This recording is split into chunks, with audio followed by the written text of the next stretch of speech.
today, guys, we're going to start talking about locates, utilities, what to watch out for, what to look into when you're getting out there on the site. We first start our projects with a phone call to 811. If it's a small project, less than, say, 60 days, we'll do a locate. We have to call them in every 2 weeks, so they have to be refreshed. If it's not been located and we hit it, it's really big fines and it's a bad day. If we hit it and we knew and we saw it, then that's a mistake. Okay, that's not negligence. So always make sure you got locates. The foreman needs to be making sure every 2 weeks. We typically put them on a calendar, recurring calendar, so that we keep them called in. They need 3 to 5 days heads up notice. So every week we have a check-in. The job's got locates. Are we good? This is something we don't deviate from. We don't compromise on. We don't say, oh, well, we'll get by this one time. No. If you have an emergency, you can call in an emergency ticket, and as long as it deems to be emergency, you hit some power, you hit some water, you hit gas, then that deems to be emergency. Just because the customer calls and says, hey, I need you here now, and we got to have this done. Well, that doesn't they don't consider that an emergency. Maybe it's an emergency in the customer's eyes, but it's not a risk of life or anything like that, or safety or anything like that. So if the project's any kind of like a large project, say 30, 40 acres, or we're going to be on it for more than, say, 45 days, they're going to require a big ticket locate where we have a meeting with every person that's got interest there on the utility side and discuss what we're doing, and they set up a schedule to get us located. But we have to do this well in advance, so it's very important. So when we start one, you may look at the beginning of the job site. When you get there, you're going to see some flags. You're going to see some paint marks. What does this mean? What color is this? What's this entail? So we'll try to dig into some details. The first one you're going to see is probably, or when we go out there for our first job, is we have white paint at the start of the property, the end of the property, arrows pointing in, and they write locate on it. So once you've identified that, you know the parameters of your property. That's usually property line to property line on the front curb side. So that helps identify for the locate person out there what areas we want located. If they have a problem, they'll typically call us, and we'll talk to them and navigate them through the situation and what we're trying to achieve there, and they kind of get it, and they'll paint us up out there. Some of the tools and techniques they use is something like this little GPR unit. They have ground penetrating radar.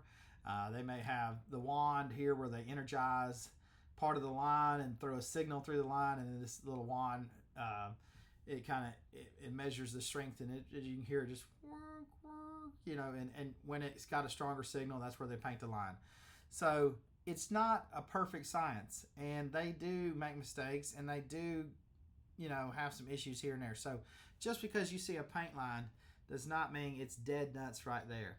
I'll go into detail about painting strategies and how to actually pothole around them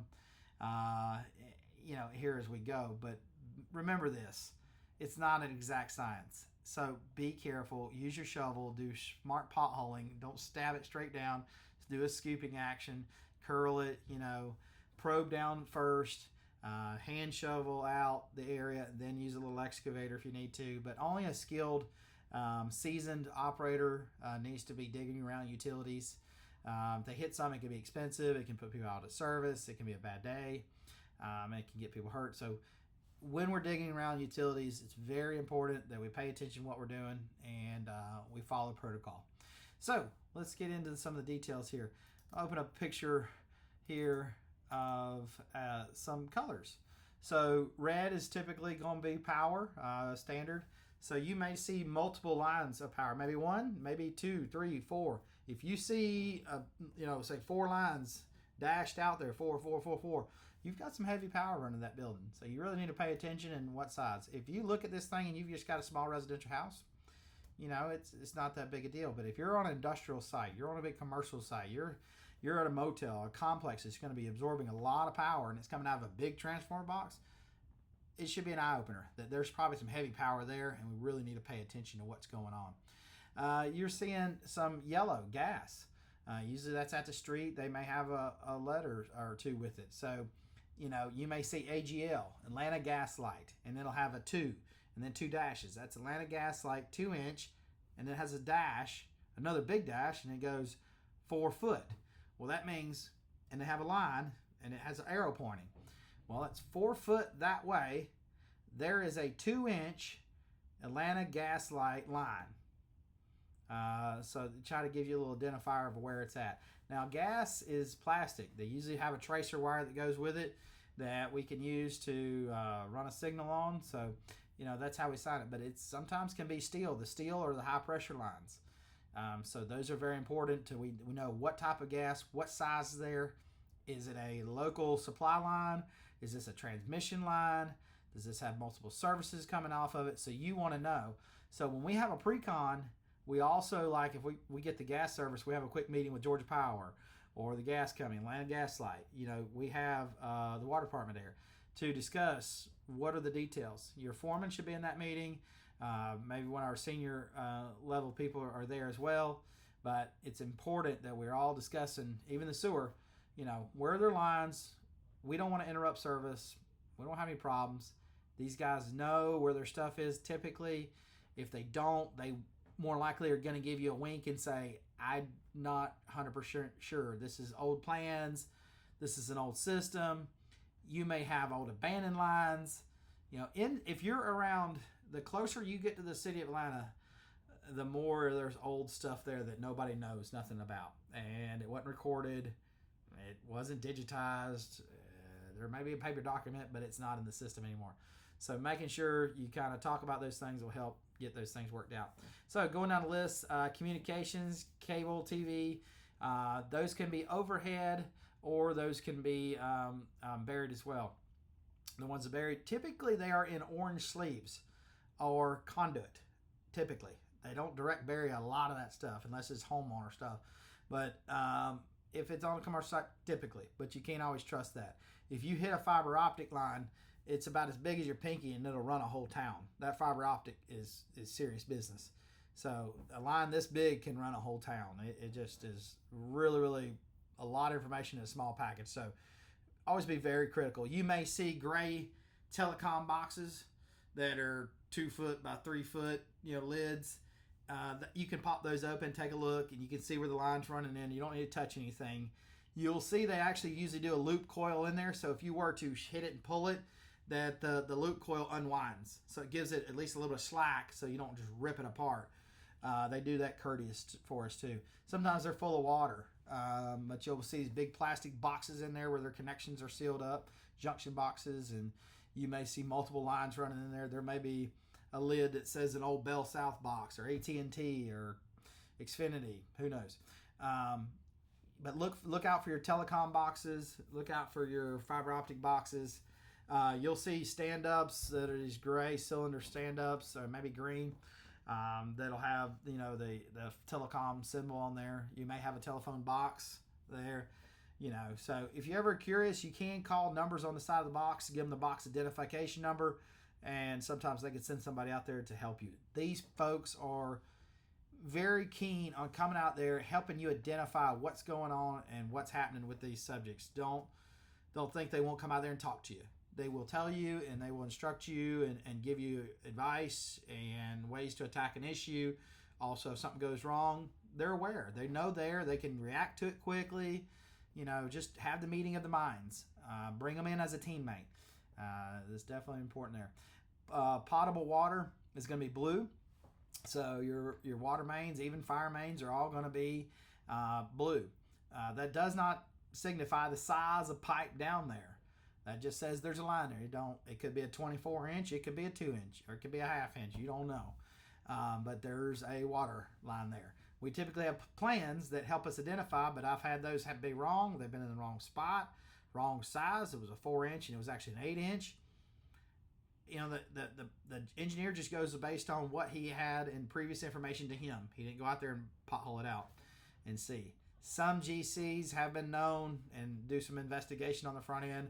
They'll get a hydrovac truck, do some potholing, maybe do some investigation on the front end to make sure. But most of the time, we don't know until we get into it. Sometimes it's a 10-inch main down there and it's a 16-inch. So treat it with care. So irrigation, purple, sewer, green.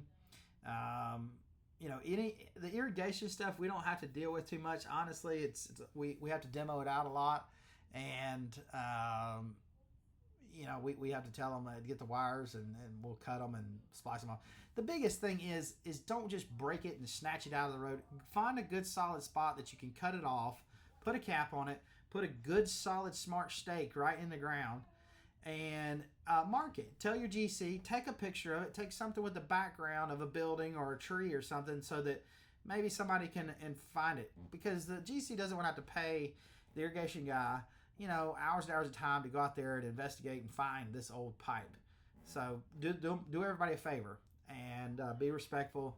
Cut it off at a proper place. Make sure the breakers and stuff and all that are cut off. You can have the irrigation guy come out on the front end, have a quick conversation with them, and discuss all the details and say, where's a good spot you want this thing cut off? You know what? Cut it right here at this valve. I can tie on again later. Or he may cut it off right there and say, let me handle it. Let me take care of these wires because I can splice them and save the customer a little money. Just don't go in there just blow and go, unless the entire site's getting demoed. Different case. Sewer is always going to be green. There's sewer manholes. There's sewer from a house. There's sewer mains. That can range from a pipe that you can walk through and drive a golf cart through all the way down to, a 3/4 inch pressure line. So you don't know what size that is unless it's on the plans. You can pop manholes and take a peek, things like that. Temporary survey markings, pink. We don't really use that in magenta color that much, besides what we use in the surveying stuff. But for locates, your key ones are electric, gas, communications, potable water, sewer, and the proposed. So know your colors, know what they mean, have them memorized so that you can kind of go down through there. So now we're going to pull up maybe some pictures of some lines here, and then see what we can get here. So this one, they actually put comm on there for communications. That's your telecom. An orange, gas here, electric here. This is a very nice way of doing it. It's typically not that good. I would say this is exactly what you're likely to get, which is you've got the blue coming across. You've got your yellow, which is your main. You've got a service line coming off. It says something like 4-inch or 1-inch service line or something right there. So you can see they've kind of written that on here. The orange coming across, there might be a main. There's a box probably here, and you've got a lot of communications, and you've got a power service. We don't know what pink. This is maybe where they originally marked something out. So we'd have to find out what that means, and see what they got going on. But they've got a couple water lines. It looks like I got 2 water services. They've wrote a little bit here. May have a meter somewhere. So, we don't really know. As we kind of go, these are the flags that you're going to see out there. If you look on the flag, it may say AT&T Fiber. So that's AT&T's fiber, or Atlanta Gas Light, or Clayton County Water Department. So you know whose product that is. So when we're going out there, identify the flags. When you're starting the job, take you some pictures and get you something in the background that's going to be a permanent fixture. Not a tree that's going to be taken down on the job site, but something that's off-site or that's going to be so you can always line yourself back up in the picture and go, you know what, that flag was right here. Let's start digging right here. So it's important to kind of think about those things. Here's another example of some identification marks. We got 2.5 feet. Right here we got a service. And if you look, these things go all kind of ways. This road may not have been here. This may have been an old building right here. We don't know. So these lines go everywhere. It can be, I call it an underground spaghetti noodle factory. You don't know.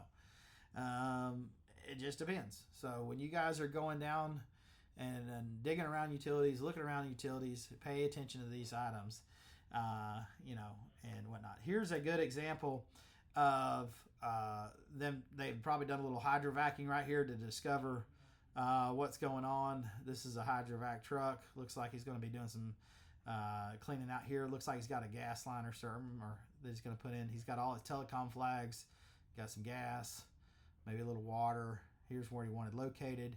So, he's getting himself set up there to do that. Now, hydrovac is probably the safest way to do it than potholing. And we try to incorporate that if the customer will pay for it. We try to do that on the front end, is get that cost included in there. It can be pricey, but it's a safer way. If we've got one, we will make sure that that's the way we're going to do it. If we're in Atlanta, there ain't no way around. I'm putting a bucket in the ground. It's not happening. I don't care how good a operator you are.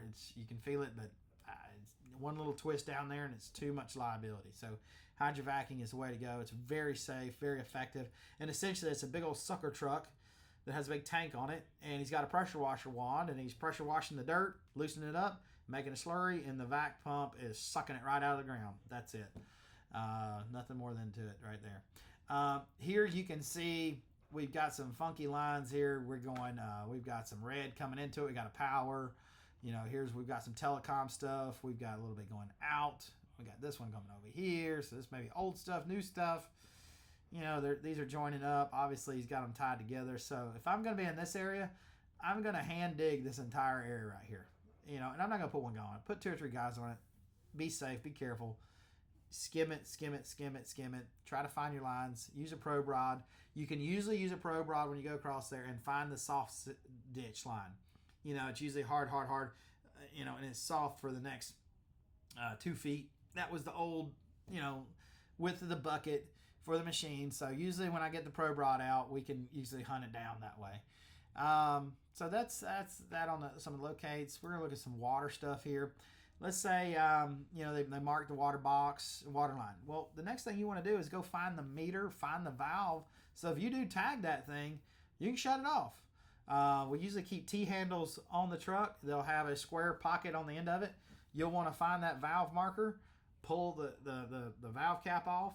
You may have the foreman go over there, and y'all may break it loose, make sure it's good. Don't break it off, because some of these things are old, but just go back there and work it back and forth, make sure it's good, so that if you do hit something, you can go over there and turn it off real quick and shut that thing down and call the water department, and let's get down there and figure out what we're going to do.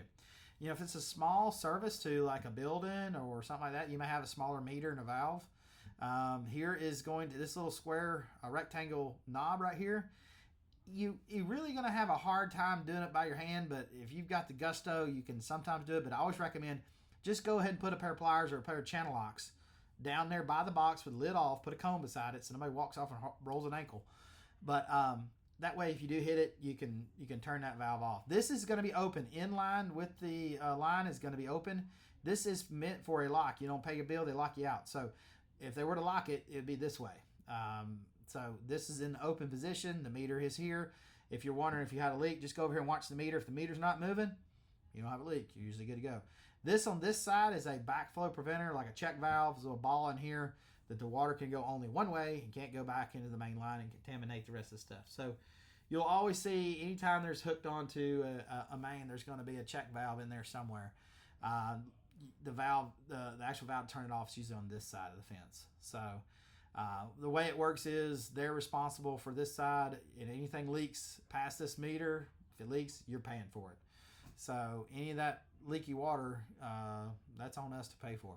Here's another quick example. You can see the service line is coming to the corporation. Here it's called like a curb stop. He's got a valve. It's in the off position. Meter, check valves down in here somewhere. And this is the service coming out. You can see they've got gray pipe coming out of there. It could be soft copper, what they call K copper. It could be hard copper. It could be plastic, PEX. It can be even iron coming out of there. It could be ductile. There is no telling what you might get into when you're dealing with water. But know where your valves are.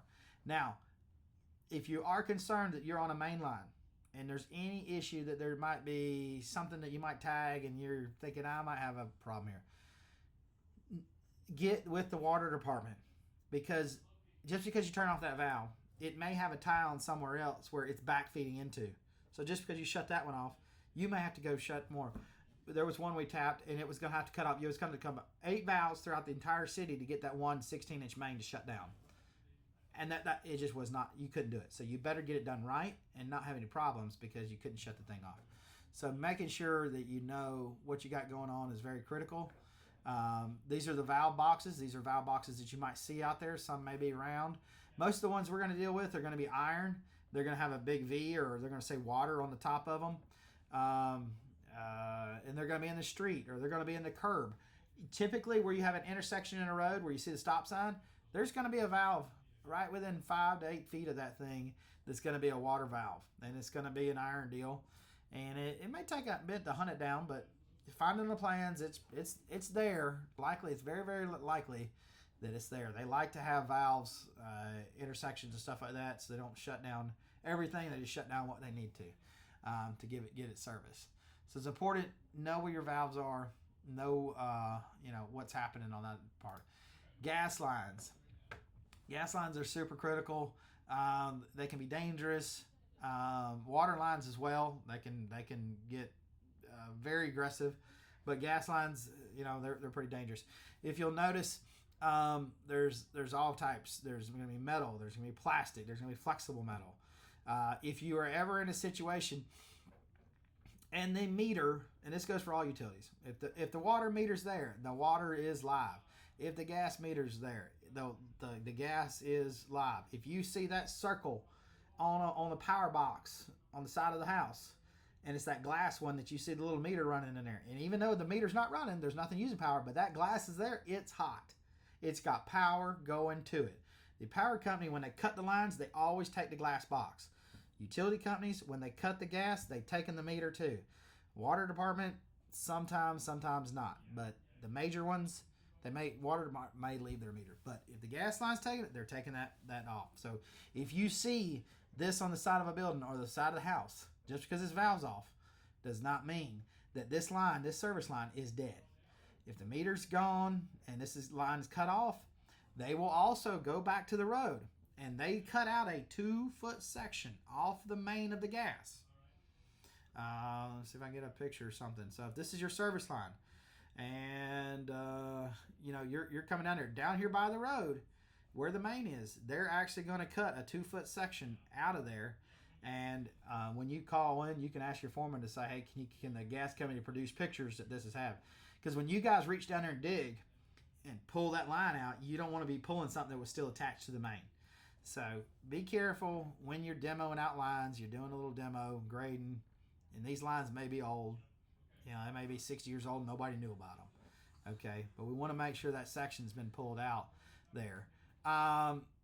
If you have a gas line hit, the gas company is to fix it. We don't fix gas lines. You want a qualified professional there, and you want them to also, they handle if there's been a gas outage, that they go back in the house, make sure the water heater and the actual HVAC system is back operable, and the pilot lights are lit appropriately. They have a protocol. Now, when you hit a gas line, sometimes they actually are supposed to have a little valve. If it starts flowing too much, it'll kick there. Obviously, if you call one, you got to call in a 811 and call in a damage ticket and 911, that stuff. Fire department has got to come out there, monitor the situation, evacuate yourself from the issue, and we'll talk more in detail on that. But anyways, when you're digging around these things, knowing if you are dealing with iron pipe out of the meter, if you're dealing with plastic, that you need to be thinking about how you're addressing the situation, what shovels, what tools you're using. It's very important that you pay attention to gas. It's always going to be yellow. You may see a little tracer wire see how it's kind of zip tied to it there, that may or may not be there. So you don't know. Gas, when it's moving, it sometimes produces, I'm not an expert on this, some electrolysis. So they sometimes wrap the pipe in a special coating. They have certain separations. So if you're installing utilities and you have old gas, you need to make sure it's got a certain amount of separation. Same thing, sewer and water. So these things don't need to be touching each other, lying against each other. Not unless an engineer or professional has told us to. But so these things have separations on them. So it's very important that we pay attention. So this is going to be gas. That's them putting some gas. It's supposed to be 24 inches deep. Most utilities are supposed to be 24. Maybe 30, 36 on water. If you're up north, it's 6 foot. Down here in the south, 4 foot on the water main. If it's heavy power, like say commercial building, industrial stuff, it's supposed to be like 4 feet. But gas company, it's not, doesn't have to be. Somebody regraded it. Who knows what changed? Somebody measured it from top of asphalt, not subgrade. You don't know. You have no clue how deep it is. There is no requirement for them to put dig tape on anything. Sometimes you luck up and you hit a little dig tape and it's got 6 inches more down until you hit the pipe. You don't know. So always treat it as a live line, as a hot line, and as a line that you don't know. So do not use that universal tooth on the end of that bucket to find how this stuff is doing. So here's the pictures of some water mains. What you can get into when you're dealing with them. Sometimes they're plastic, sometimes they're ductile irons. You've got vault boxes you're digging around. These things got 90s and thrust blocks, and you dig down and you knock the thrust block off. That thrust block's like right here. It's a big concrete block. It's holding it, and it knocks the valve, or knocks the fitting off. And then you got a leak. So like back here, there'd be a thrust block, and you knocked it off, and then all of a sudden this thing started leaking. So there's in waterline, you got to think about what you're doing. That's why it's important to slow down. We price it into it to do some hand digging. It will save you money in the long run. Time, energy, danger, all that. You don't need to pay the stupid tax. Don't do it. Get a shovel, help out, make sure everybody's being a teammate and getting down there and working on it and getting it sorted out, because it's much better than to have to come back through here and patch it, stay till 12 o'clock at night.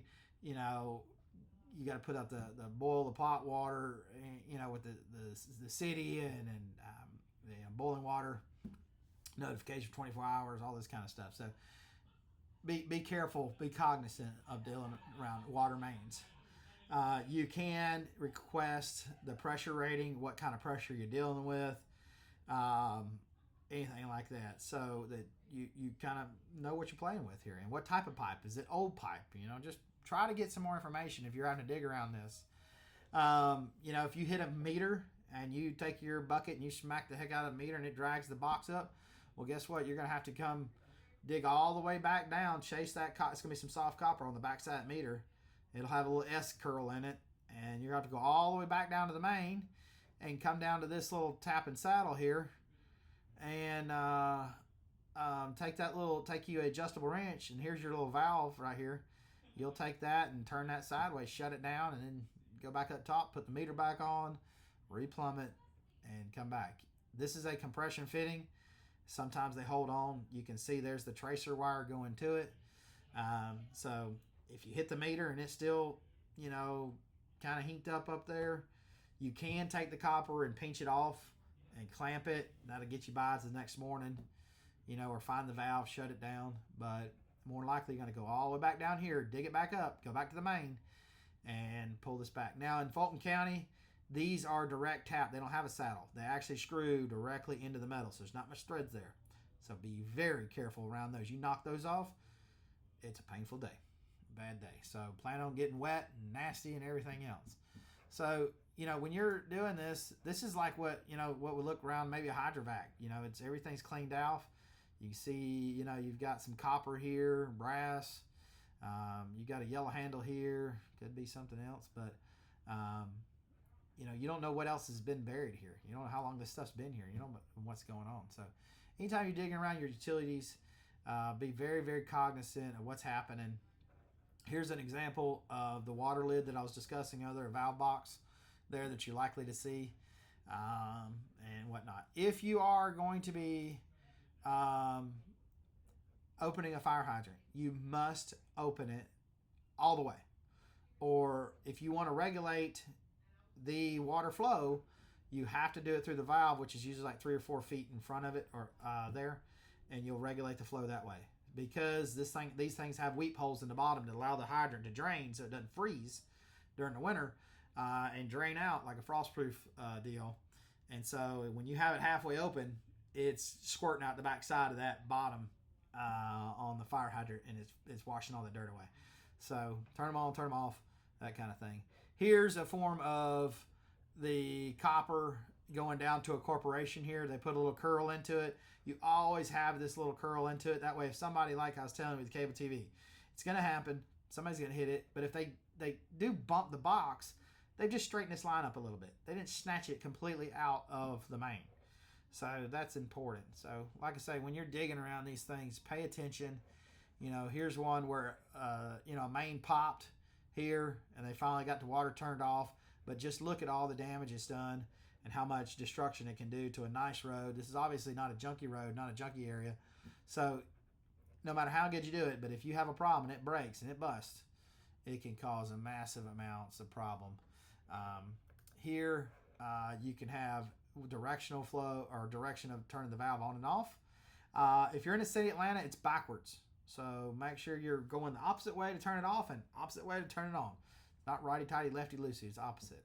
So here's what a stanchion pipe looks like for a water valve. So they had to do an extension pipe. The valve is actually a little deeper, but this is typically what you'll see here. And these screw up and down to get the different elevations. So remember, every truck needs to have that valve tool. It could be red, it could be blue, but it'll have a little square end right down there. And that's what this is for. Have your little lid puller, pull this up. Inspect them first because they could be full of dirt. And you have to get some water in there and a shop vac to suck it out and clean it out. So it's very important you kind of pay attention to those kind of items when you're dealing with around water. This is an example of exactly what the water valve looks like, whether it's hydrant or a big valve. These things come from 2-inch all the way up to 30-inch, 40-inch, whatever you want, whatever size you want. But this is what the type of valves that you're looking at. This is that square nut on top. They are pretty robust, but if this thing's been sitting in water and mud for 30 years, it's rusted through. So you want to be real gentle, and you don't put your most muscular person on that deal unless they're very controlled. So be very careful, pay attention. Obviously, you can see if you hit something, it's going to be spraying out at you. This stuff can be coming out at 70, 80, 90, 140, 160, 200 pounds of pressure, and it can get frisky. So be careful, pay attention. But if you do your locates right and you hand dig, you don't have to worry about all these problems. It'll stay away from it. Sewer. Sewer, obviously, from a building, it's gravity. So you're going to have where it flushes down the system. Typically, there's a clean out somewhere. There might be a white cap, or there will be a big iron box with a lid on it that'll say CO, clean out. On the plans, it'll also say CO, a little bitty small circle in line that'll say CO. And then you can try to identify where the line is. But it's going to be gravity fed down to a sewer main. The sewer main is going to look something like this here, where it's going to go in. There's going to be a table in there, and then there's going to be some brick laid long ways in there. Those are called Rolox. They help the material, the solids, kind of flip through there. And that's what you're going to see on sewer. Now, sewer is going to be green. There's lids that are going to look just like storm manholes, very large manholes, but you're going to see green paint lines pointing directions. They may have one coming in this way, and one that way, and then out. Here you can see how sewer actually dumps in. When you think of sewer and how sewer would be or where sewer would to lie, sewer is all gravity. So it's all going to head down to the streams. A lot of main sewer lines run along sewer on their streams because they naturally go downhill. And then they'll have the water treatment plant further downstream of the stream. And they pump the water in or get the water gravity fed into it. Maybe a lift station gets it in it. They'll filter it and then dilute it back into the stream system. So the whole acronym, shit rolls downhill. It's going to go downhill. So sewer, if it's not pressure and there's no lift station per se, it's going to just be gravity fed. So just look for things going downhill, and it may go through the grade. It may be this green pipe like SDR. It may be DWV like this white stuff up here, like what you call PVC for you guys. But anytime you see it, it's going to sweep in from the top. It's going to merge like traffic. It's going to come into it. It's not going to be hard tees or anything like that, like a water line, like a pressure line. So it's all gravity. It may or may not have gravel around it. It may or may not have dig tape. You don't really know. It's very, very, very tender on the plastic. It does not have a lot of forgiveness. If you hit it, it's broke usually, or you broke a line. So this, obviously, they've tapped into it. They've done some, punching out work here. Sometimes it could be this old terracotta pipe. Well, actually, it looks plastic, but they have terracotta that they use as well. They have different joints, like a Fernco attached to the PVC. So Be very, very careful around sewer. You don't want to mess with it. It's not something to really sort out there. So be cognizant of that. Um, let's go over to fiber optic telecom. Um, Typically, this stuff is in conduit, which is going to be this gray pipe, or it's in this orange sleeve. I have seen it where you don't have any of that, and it's the bare wire that looks more like this right here, and this is inside a fiber. So that line right there is probably as big as your pinky. And these are little bitty glass fiber optic lines. They're clear, so they color code them this way. They're very delicate. They're very meticulous. You can't just bend it and break it. If you see telecom guys laying it out at the end of the project on the roadways, don't run over it. Stay away from it. Talk to them. If it's just been installed, make sure that you have update notifications of where the stuff is, what's going on with it. These are duct bank systems where they have large multiple lines. They will, in some super severe times, they'll concrete it in with rebar and paint them up. So if you do hit it, you hit the concrete. You really didn't hit nothing. But most of the stuff that you're going to be intertwined is you're going to see it in this sleeve, and it's going to be one of them there. So it will take a little bit of abuse, but not much. And I'll be honest with you, 9 out of 10 times you're going to pop it. So hand dig on the fiber optic, and it's not worth it, because even if you kink it, it's over with. They've got to come out here and splice it, and it's not friendly. It's super expensive. It's bad. There's a lot of liability if you put people out of service. A lot of people work from home. They got businesses, and everything depends upon internet. You cut their service out, you shut their business down. How they pay for their materials, how they pay for their point of sale, where they're checking out at the gas station. They can't sell any gas because everything is digital and nobody carries cash anymore. So you shut them down, that's thousands of dollars of revenue they're not getting, they're going to want us to pay for. So please make sure that you are cognizantly looking at the communications and telecom. So it's very important. You may have things that are utilities like overhead power, things like that. So you may have a system like, let's see if I can find one here. This is where it's going into the house. And we've got transmission lines here. These lines are huge power, big nasty power. So you don't, even if you go through these with your bucket, your boom, you need to ask your foreman. You talk to somebody in leadership. You call the power company. You can call Georgia Power directly and say, "Hey, I'm about to cross up under this. What do I need to do? Am I safe? Are we okay?" Because that power, from what I've been explaining, depends on the power, but it can jump up to 10 feet. So if you're 10 feet from it, it can jump and get to your boom, and it's just a bad day. So if you're around transmission lines, you must have a safety check, and everybody that's on that equipment must be checked out, that they understand and are aware of all the hazards that are dealing with these super big transmission lines. Just be very, very careful and cognizant of this. Here's an example of a power pole, but it's got multiple lines. A lot of the hot lines are on top. The nasty stuff's a lot top. When you start going down, you start getting like telecom stuff, this dark black lines. These lines up here are bare. So, you don't have anything protecting you. So you touch it, you're getting lit. So be very, very careful. The telecom stuff will typically have like a little black box around there. They may have some coils like this. It just depends on the situation. If you're looking at the pole, I want you to start paying attention to these little gray sleeves. Sometimes they're telecom, where the telecom comes across and it comes down. Sometimes it's power. Look what goes into the power, and when you get further down the power pole, it'll actually tell you AT&T, Belsol, Xfinity, or it's going to tell you power. Georgia Power, anything like that. So be cognizant of that, pay attention to it, and that'll help you. Because that's what they're saying, is essentially it's going down in the ground, and it's being transmitted through the ground, and it's going into the building right there. That they didn't have it overhead to it. And a lot of new commercial buildings are in the ground. They don't go overhead because they don't want the outages. A lot of the telecom stuff is going to be on the lower end here. You're going to see typically these black boxes there, and you're going to see it down the pole.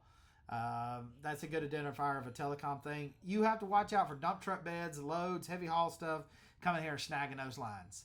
They usually will put some loop in there and they'll give it a little give, but man, you hit those, you're going to take it down. So it's very important that you be thinking about those things. Know your overhead power. If you see some really big power poles, have a meeting with Georgia Power or local EMC and discuss with them what do you have going on, and be aware of your utilities. Same thing here. Here's your telecom going across. Now, each one of these stays are guide wires. Each utility company is responsible for their own guy wire, GUY, guy wire. Know where your guy wires are, flag them. Don't get your machines and equipment around them where you're knocking them down and tearing them up. So pay attention to your guy wires. They help support the poles, so when you take them down, it's going to be, not friendly. So let's make sure we got that. Here's an example of a guy wire coming down. And if you see multiple guy wires and you've got a good bow in that pole or something, it's got some pressure on it, be careful how you're digging around there. Talk to the power company about, do we need to stabilize this? Do we need to move the pole? Do we need to, do some adjustments? Anything like that. That should be discussed on the front end. So if you're grading around it, you need to stay about 10, 20 feet away from that power pole and away from those guy wires so that you don't have any problems. Get the power company out there. They'll come out there and look at it. Utility company, all those folks. The GC, the superintendent, they'll all take care of that. It's not in our scope. We need to take care of. We need to safeten up the site. Well, you're wondering, who the heck do we call? On every power pole, there's usually some checkout tags of certification, who owns it, who's the last one that seen the quality of it. Here's a Verizon tag right there. That's a Verizon pole. A lot of the telecom guys rent space on Georgia Power poles or EMC or Sony's or whoever's power pole, and they just rent some space off of them and hang their lines on it. So it's important. Now, also utility lines, they have a minimum, I think, of 14 feet. So if it's less than 14 feet and we hit one of the lines, it's on them. If it's over 14 and we hit the line and our truck bed hits it, it's on us. So if you have a problem, you can identify the line. If it's too low, you go over there and you think it's too low, then come check it. And they're responsible for pulling their line up above a certain level. So here's an inspection tag. There, you're going to walk over, you're going to look at the pole, it's going to have tags like this on it. You're going to see maybe there's something on it. It's not always, but sometimes there's on there. You can find out who owns the pole. And then, the GC can reach out to them and start nailing that down. Typically, that takes 3 or 4 weeks. So you need to, if you have a power pole issue, identify on the front end and identify your hazards right then and there so that you can get them addressed. So another thing, transformer box, very critical here. These have oil in them. They have the big wires are coming up through conduits from the base on the underside and are coming in there, and that's where the power comes. A lot of these style, you'll see small businesses, residential. They usually run 2 houses. The lines are usually running up in here, and they've got you open this box, and there's 2 legs. Do not sit on these boxes. Don't have your lunch on them. Don't hang out on them. Nothing. If the power company guy has to put gloves on to unlock it, they are technically safe, but don't go hanging out by these things. They're dangerous, okay? If that thing's hot, you sit down on it, I don't know. If the power company guy has to unlock it with gloves, why in the hell am I going to sit on it? So if the power company, you say you need a disconnect or anything like that, typically the foreman or someone will want to meet out there with them when they're disconnecting it. Stay at a safe distance, visually take pictures of it disconnected, have him cut it, disconnect it, and if you can pull some of the wire out or something like that, because when we grab it on our end and yank it, we don't want to have anything tied up in here that will make this thing pop. They do have fuses in here, but sometimes the fuse doesn't work, and it necessarily can blow the box, and you'll see oil pouring out of them there. It's not friendly. So it's inexpensive, and they have to come out and replace it. If you hit power, there's usually, like right here, there's a fuse lick right here that if you hit it, sometimes if you're lucky, it just kicked the fuse. This thing drops down right here, And then once they fix it, they take a big long pole and flip it back up in place. A lot of times when we hit it, it pops the transformer. It sounds like a shotgun going off. It's very loud, it's very aggressive, and it shoots sparks. So be wary of that. If you digging and all of a sudden you don't know you hit it, you didn't hear the spark, but you heard the boom. Yeah, you probably hit something. And you pick your bucket up, you're going to see some black marks where you've arced it pretty good. A lot of the wires nowadays going to residential stuff, it's like an aluminum type wire or soft metal, and it typically will burn itself in two. The older wire, or you got heavy power going to big buildings, it's denser and it sometimes won't burn itself. It'll just keep there, just keep arcing, and it's blue flaming. And stay away from it. Get away. Get to the power company, get them to turn it off. But make sure you're kind of paying attention to that stuff. So stay away from it. Good hazards to be aware of and pay attention to. Here's another transformer box. So these things they're not something to be played with. Taken very serious. It's very important that you monitor what you're doing. So just to recap, these are utilities. Know your colors. Be aware of them. Feel free to ask your foreman or ask us if you have any questions. It's better to ask than proceed and have a problem. So if you have any questions, reach out to me and I'll talk to you soon.